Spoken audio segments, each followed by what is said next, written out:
నుంచి తెలంగాణ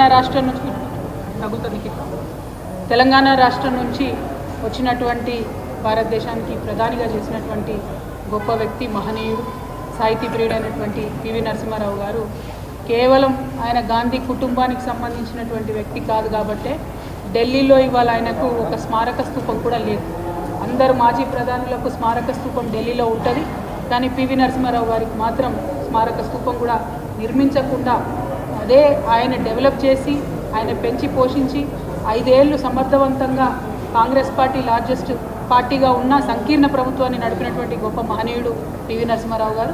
కనీసం ఆయనకు ఒక స్మారక స్తూపం కట్టకుండా వారిని కాంగ్రెస్ పార్టీ అవమానించడం, అవసాన దశలో చాలా రకాలుగా కేసులు పెట్టి లీగల్గా ఇష్యూస్ చేసి ఇబ్బంది పెట్టినటువంటి సందర్భంలో కూడా మన తెలంగాణ బిడ్డ మరి అన్ని కేసులను ఎదుర్కొని ఒక మంచి క్లారిటీతోని క్లియరెన్స్ వచ్చిన తర్వాత కేసెస్ చాలా తన ప్రతిష్ట పెరగడం కూడా జరిగింది.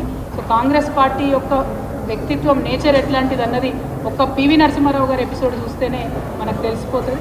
కాబట్టి ఈరోజు కేసీఆర్ గారు తెలంగాణ రాష్ట్రం ఏర్పడిన వెంటనే మన బిడ్డను మనం గౌరవించుకోవాలి, తెలంగాణ బిడ్డ ప్రధానమంత్రిగా అయినటువంటి వ్యక్తి వారి గొప్పతనాన్ని ముందు తరాలకు అందించాలి అని చెప్పి వారు మెమోరియల్ని, పివి మెమోరియల్ని మనకు నిర్మించడం నెక్లెస్ రోడ్లో, అట్లానే పివి నరసింహారావు గారికి సంబంధించి అనేక కార్యక్రమాలు చేయడం.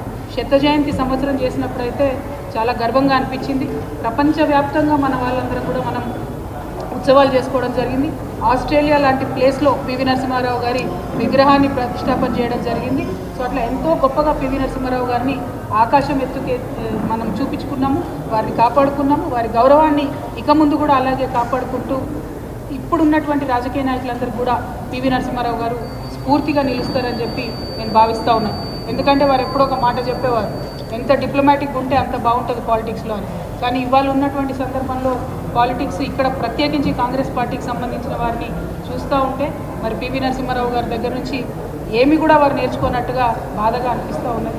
మరి మనం తెలంగాణ సమాజం అందరం కూడా ఒక సభ్యతతో కూడినటువంటి మంచి రాజకీయాలు ఎలా చేయాలనేటటువంటి అంశాన్ని పివి నరసింహారావు గారి దగ్గర తీసుకొని స్ఫూర్తి పొందాలని, వారు చక్కగా ఉండాలి, వారి ఆత్మకు శాంతి చేకూరాలని చెప్పి మనస్ఫూర్తి కోరుతాం. Thank you. జై హింద్.